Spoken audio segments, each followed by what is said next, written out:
Cara, vamos lá, em relação ao Mano, o problema é que tem que mudar tanta coisa, bicho, que tem que mudar de cima pra baixo. Eu já defendi aqui algumas vezes que achava que, eh se livrando ou não do rebaixamento, a mudança tinha que começar pela presidência e por cima, pela presidência, pelo Angione, enfim, eu acho que era o momento, cara, que depois de 4 anos e meio o Mário deveria se afastar, e deixar, no caso, o Matheus, que é o VP dele, tocar o ano.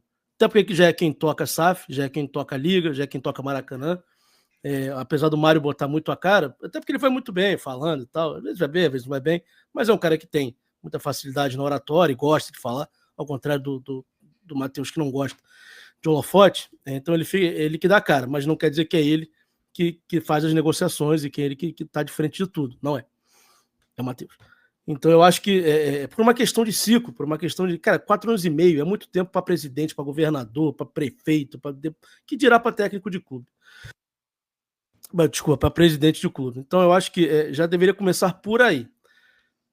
Se a gente vai continuar com o Mário, e eu não tenho a menor esperança do que eu estou pedindo aqui vai acontecer, a gente corre o risco de ter velhos vícios sendo repetidos.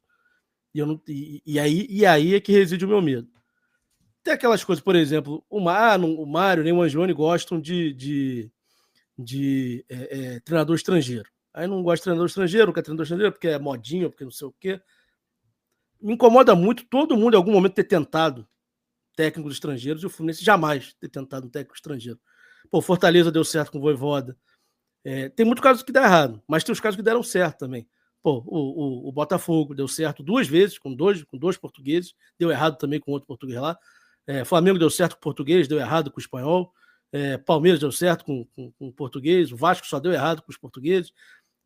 O Santos deu errado com o português também que eles trouxeram, mas todo mundo em algum momento está tentando como uma solução ou como uma opção você trazer um técnico argentino, que é uma escola muito boa de treinadores, a formação dos técnicos argentinos é muito forte, muito melhor do que a nossa, a renovação é Muito melhor. constante.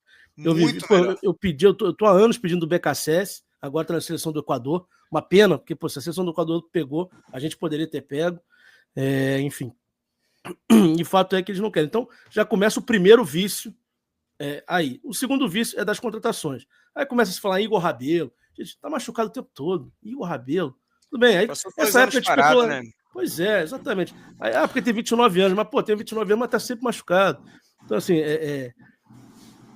a gente vai ficar com esses velhos vícios quando a gente precisa de uma reformulação geral de cima a baixo. E ela tem que começar de cima para chegar embaixo. Ela não vai começar embaixo. Então, se já não é em cima, já me preocupa quando você não começa a reformular por cima. Isso para mim é uma pena. Então, imaginando que vai ser, vamos começar o ano, quem vai tocar a reformulação é quem não conseguiu reformular nada esse ano, que é o Mário e o Angione. Então, bom, mano, beleza, a gente vai trazer quem? Poderia trazer um gringo, não vai trazer gringo. Dos nomes brasileiros, quem tem? Renato, pelo amor de Deus, não tragam o Renato. E eu não estou falando nem aqui por questões pessoais, porque no final da Libertadores ele enfermeira, porque não sei o que, porque eu não gosto do Renato pessoalmente, ou porque agora. Não é nada disso. Só que o Renato é o técnico, exatamente é o cara que gosta de jogador coroa, é o cara que acredita que consegue recuperar jogadores. Né? Gosta No de uma Grêmio, panela. gosta de panela e gosta de medalhão. Né? Tipo, tinha o Leonardo Moura, o Cortez, o Jeromel. Não, deixa esse cara comigo, que os caras sabem jogar bola e o resto eu me viro. Tudo que a gente não precisa. Se vem o Renato, vai ficar Renato Augusto, mas vai ficar todo mundo. Não tem como fazer uma reformulação querendo renovar o elenco com um cara que acha que consegue recuperar todo mundo, que foi exatamente o que nos fudeu esse ano. Que era tentar fazer o Douglas Costa jogar que jogava 10 anos atrás, fazer o que o Renato Augusto jogava não sei quantos anos atrás. Então, assim, não me venham com o Renato. Não é nem preferência de gostar ou não gostar, é de estilo mesmo. De estilo mesmo. E não é de jogo, é de estilo de montar grupo e de gerir grupo. Então, cara, é a pior opção do mundo. Em outras situações, eu nem acharia o Renato a pior das situações. Então, cara, dos brasileiros que tem, o Odair.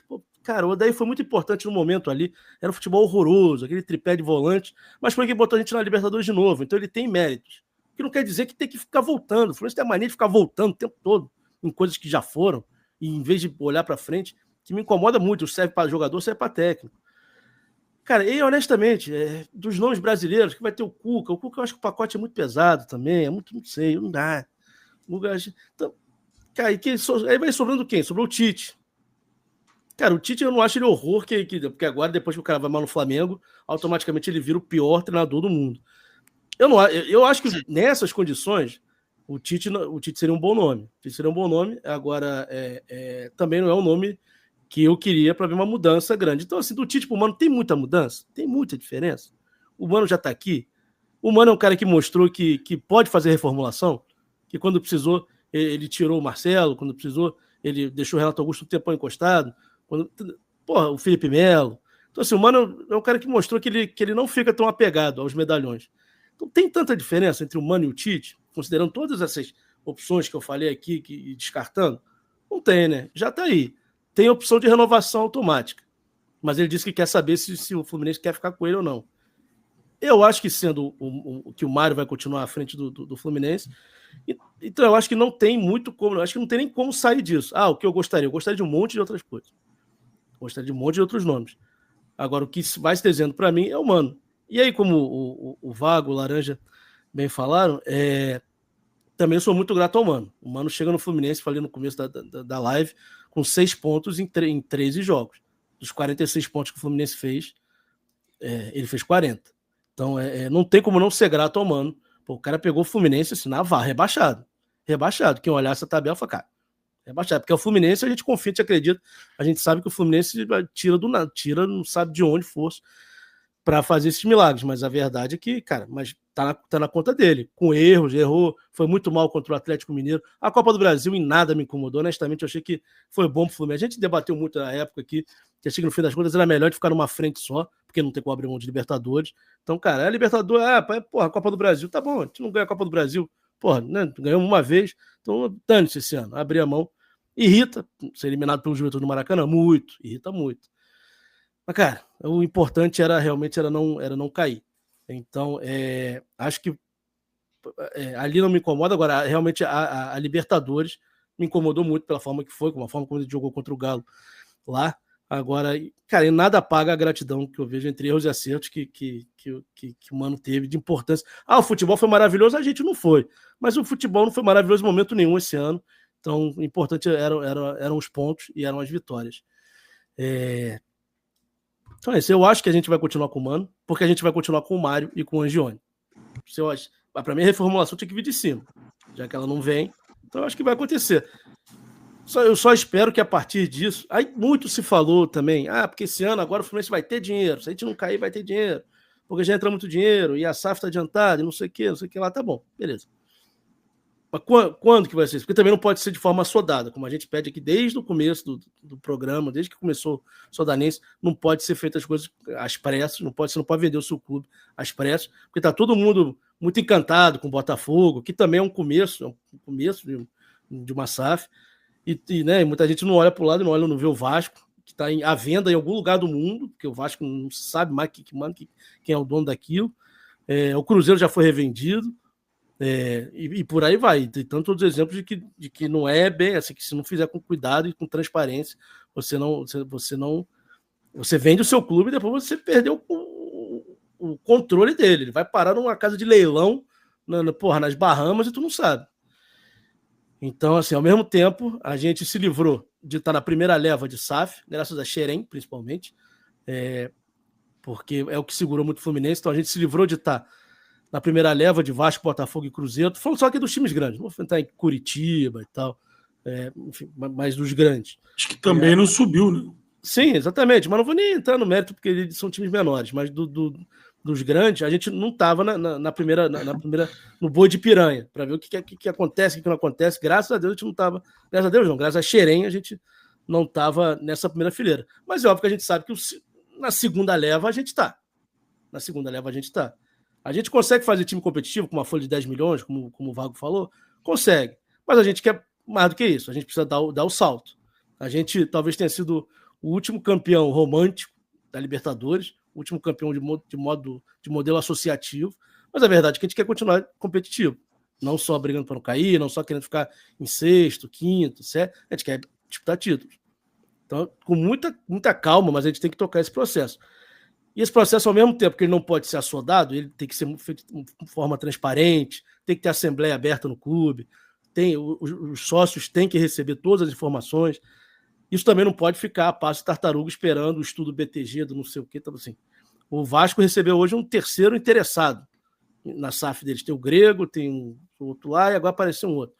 Assim, o Fluminense tem certeza que tem interessados. Agora tem que saber quem, como, qual o modelo. Mas a gente também não pode esperar ad eterno. É claro que o primeiro semestre vai ser um semestre que a gente vai precisar remontar o time com as nossas próprias forças, com o dinheiro que entra no Fluminense, que não é pouco. Não é pouco, entre R$500 mil por ano no Fluminense também não é pouco, mas já não dá mais para ser tão competitivo como era até outro dia com esse montante. Então, acabei que eu emendei num monte de assunto, mas tudo isso para dizer que, para mim, a reformulação, o Mano ele é uma consequência de manter as mesmas pessoas fazendo as mesmas coisas com as mesmas ideias. Então, vai mudar agora, de repente, o Mano não vai gostar mais de medalhão? De repente o Angione não vai mais querer, vai querer técnico estrangeiro? Difícil de acreditar nisso. Então, eu acho que tudo bem. A gente pode ter um bom ano, um bom começo de ano com o Mano? Acho que pode. O Mano é um técnico muito decente. Acho. Me falei quando ele veio para cá. Tem muita essa coisa que até quando vai mal no Flamengo, pronto, virou horror, virou péssimo. Horror, o pior dos técnicos. Cara, céu ou inferno, né? Como o Tite não é o pior técnico do mundo, o Mano também não é. Entendeu? Pelo contrário, um bom técnico. E de fato você vê que o bom trabalho que ele fez. O Vago falou, com esse aproveitamento aí, se tiver desde o começo, a gente poderia estar brigando pelo título, ou pelas primeiras posições. Por que não? Com 57% de aproveitamento.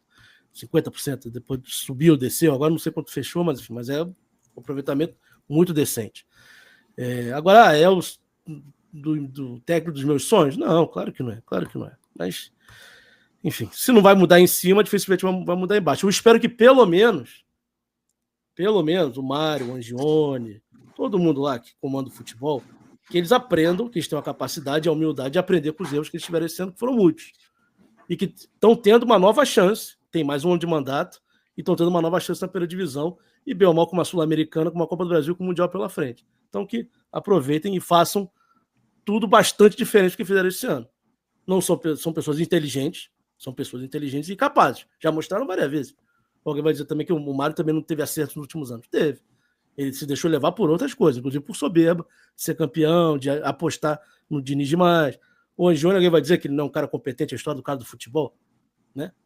Agora, se está cansado, se já está aí no fim de carreira, não sei, de repente faz igual o Abel, que teve a grandeza de quando começou a dar ruim no Fluminense, e ele mesmo, sendo campeão brasileiro, começou campeão carioca, começando mal o brasileiro, viu que ele não conseguia mais acertar o time, deu um passo ao lado, falou, gente, eu não consigo mais botar o time para jogar, é melhor eu sair. O Abel teve a grandeza que pouquíssimas pessoas têm no meio do futebol. Não quis cláusula de multa rescisória, porra nenhuma. Você falou, eu não estou conseguindo mais ajudar o Fluminense, sai. Então, assim, falta essa grandeza de muitos. É isso.